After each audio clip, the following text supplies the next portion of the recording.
اچھا، ام المومنین سیدہ عائشہ رضی اللہ تعالی عنہا سے ایک روایت ہے، فوائد الفوائد شریف میں ہے، کہتے ہیں ایک دن حضور علیہ السلام کا دریائے رحمت جوش میں آ گیا، مجھے کہا عائشہ جو مانگنا ہے مانگ لو، جو مانگنا ہے مانگ لو۔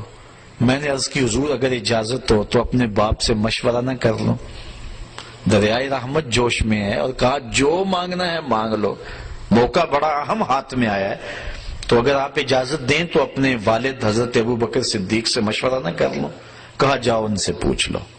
حاضر ہوئی دریائے رحمت جوش میں، محبوب نے فرمایا کہ عائشہ جو مانگنا ہے مانگ لو، مجھے بتایا جائے کہ میں حضور سے کیا مانگوں۔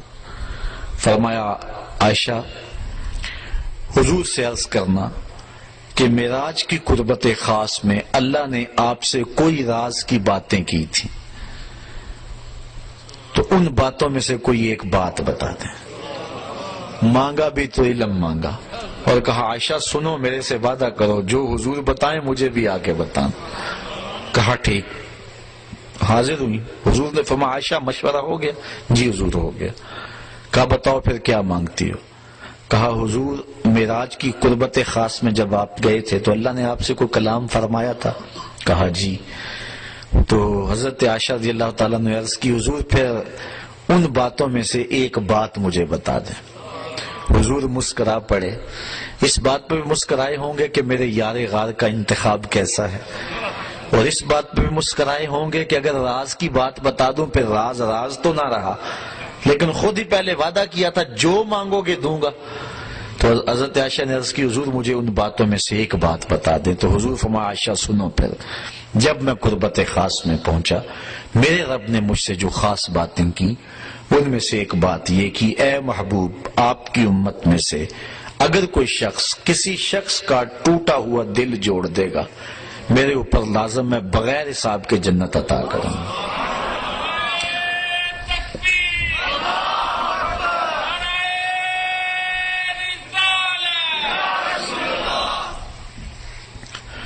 اللہ تعالیٰ پر ویسے کوئی شے لازم نہیں ہے، کوئی شے اللہ پہ فرض نہیں ہے۔ یہ ہمارے قائد کی کتاب میں لکھا ہے، شرح قائد میں، شرح مقاصد میں، خیالی سب کتابوں میں لکھا ہے کہ اللہ پر کوئی شے لازم نہیں ہے، کوئی فرض نہیں اللہ پر، لیکن از خود اپنے اوپر کوئی شے لازم کر لے تو یہ اس کا کرم ہے۔ تو کہا یہ بات میں اپنے اوپر فرض کر لی ہے، لازم کر لی ہے کہ جو شخص کسی شخص کا ٹوٹا ہوا دل جوڑ دے بغیر حساب کے اسے جنت عطا کروں۔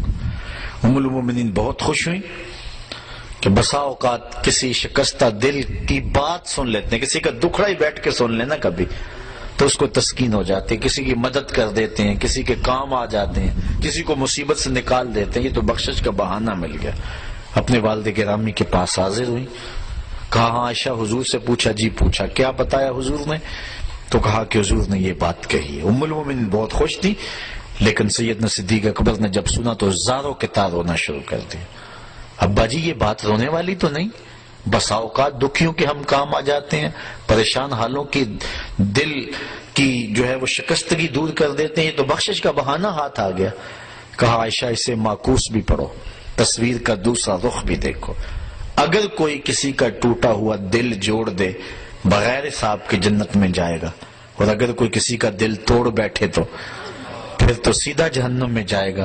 اس لیے میں ڈرتا ہوں کہ ہم سے کسی کا دل نہ ٹوٹ گیا۔ آج کے معراج النبی کے موضوع پہ ہونے والے اس اجتماع سے یہ درس لے کر گھروں میں پلٹنا، ہو سکے تو کسی کا دل جوڑ دینا، لیکن کسی کے دل کی شکستگی کا سامان نہ بننا۔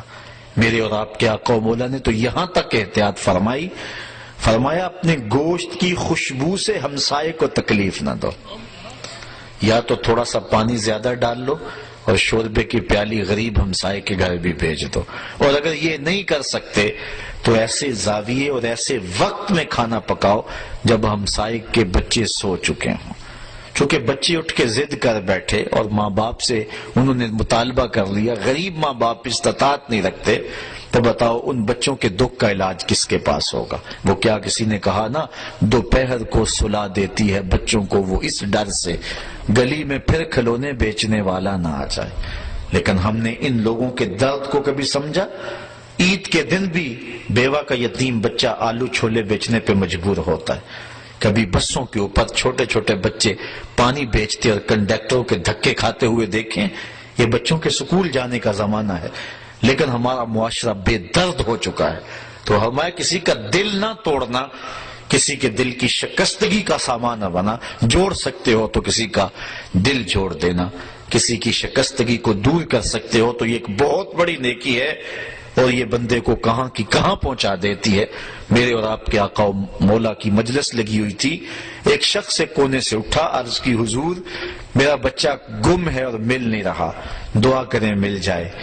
قبل اس سے کہ حضور دعا کے لیے ہاتھ اٹھاتے، مجلس کے دوسرے کونے میں ایک شخص بیٹھا تھا. عرض کی حضور میں ابھی فلاں باغ کے قریب سے گزر کے آیا ہوں، میں نے بچوں کے ساتھ اس کے بیٹے کو کھیلتے ہوئے دیکھا ہے.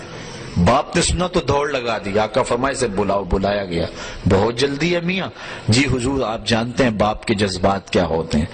بچے کی ماں الگ تڑپ رہی ہے، ممتا کی ماری ہوئی ماں کو بھی قرار دینا چاہتا ہوں، اور بچے کو دیکھ کے خود بھی آنکھوں کی تسکین کا سامان کرنا چاہتا ہوں. فرمایا ضرور جاؤ، تمہیں روکتا نہیں، لیکن ایک بات میری یاد رکھنا، جب باغ کے کنارے جاؤ بچوں کو کھیلتا ہوا دیکھو، اپنے بچے کو بھی پالو تو بچے کو بیٹا کہہ کے آواز نہ دینا، نام لے کے پکارنا. حرض کی بیٹا کہہ کے پکاروں تو حرج بھی کیا ہے، آخر میرا بیٹا ہی تو ہے. فرمایا تم بچھڑے ہوئے ہو اور تمہارے لہجے میں بلا کا پیار ہوگا، اور تم نہیں جانتے کہ ان کھیلنے والے بچوں میں ہو سکتا ہے کوئی یتیم بچہ بھی کھیل رہا ہو. اور جب تم اپنے بچے کو بیٹا کہہ کے پکارو گے اس کا دل چھدے گا، کلیجہ زخمی ہوگا. آج میرا باپ ہوتا تو مجھے بھی بیٹا کہہ کے پکارتا. یہ اسلام کا مزاج ہے. بیوہ کے سامنے اپنی بیوی سے پیار نہ کرو، غریب کے سامنے اپنی دولت کی نمائش نہ کرو، اور لوگوں کے لیے دل شکستگی کے سامان نہ کرو، لوگوں کے دل جوڑنے کی کوشش کرو. تو کہا عائشہ میرے رب نے مجھ سے جو باتیں کی ہیں ان میں سے ایک بات یہ ہے، آپ کی امت میں سے اگر کوئی شخص کسی کا ٹوٹا ہوا دل جوڑ دے تو میں نے اپنے اوپر لازم کر لیا ہے کہ بغیر حساب کے اس کو جنت عطا فرماؤں گا. اللہ تعالی ہمیں اس معراج کی برکتیں اور حضور علیہ الصلوۃ والسلام کے سفر کا نور نصیب فرمائے.